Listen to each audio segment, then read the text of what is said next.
A day in my life as a student intern at DBP Makati. I traveled from North Caloocan to Makati City. So, my office time in is 7:30 a.m. So, dito, naglalakad na ako papuntang office. At nakarating na ako.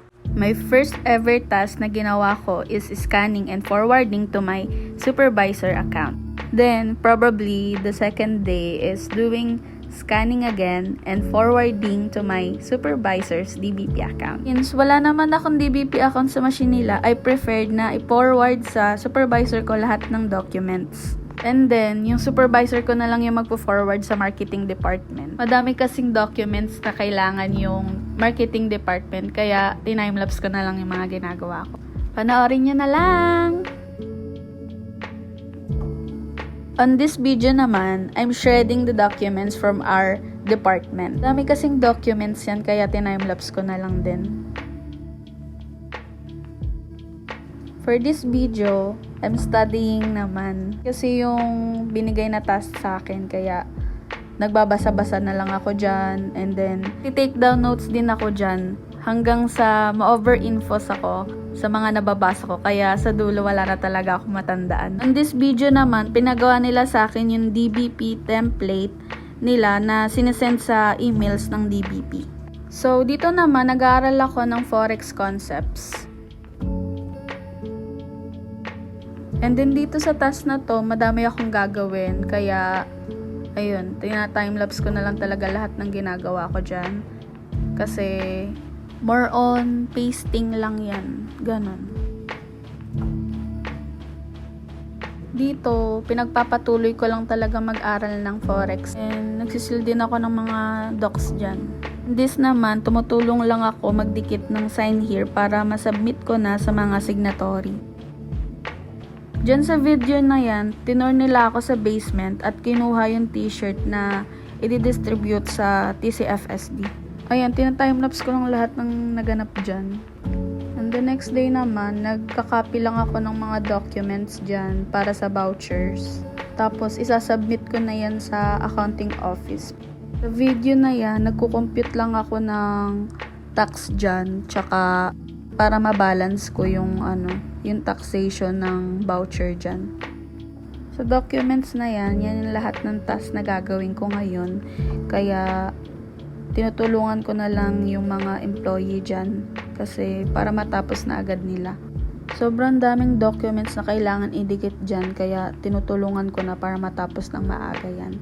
Kasi isasubmit din yan sa HR department. Dito, ginawa ko yung mga alphabetical in order tsaka pinaghiwa-hiwalay ko sila from different department. Daming documents yan kaya time-lapse ko lahat ng mga ginagawa ko yan. And yan, natapos ko na. Sa video na yan, nag-shred lang ulit ako ng mga documents na hindi na kailangan and yung confidential documents din. Ang task ko naman ngayon ay yung mag-decor ng Christmas tree at buong department namin. Nilagyan ko ng decor dyan. Time-lapse ko lahat ng ginawa ko dyan kasi napagod ako dyan eh. Tamang decor lang ako dyan. Tsaka, ina-enjoy ko talaga mag-decor dyan. Kasi yun lang yung task na ginawa ko dyan. At ayan na, yung Christmas yung ginawa ko. Hindi ko lang na-videohan yung mga nagawa ko pa dyan na decor. For today's video naman, executive assistant ako dyan. Ako lahat yung gumagawa ng records ng documents, yung mga incoming documents din, tsaka yung outgoing documents. Tapos sumasagot din ako ng tawag dyan from different department kasi kailangan nila yung mga concerns nila from our SVP.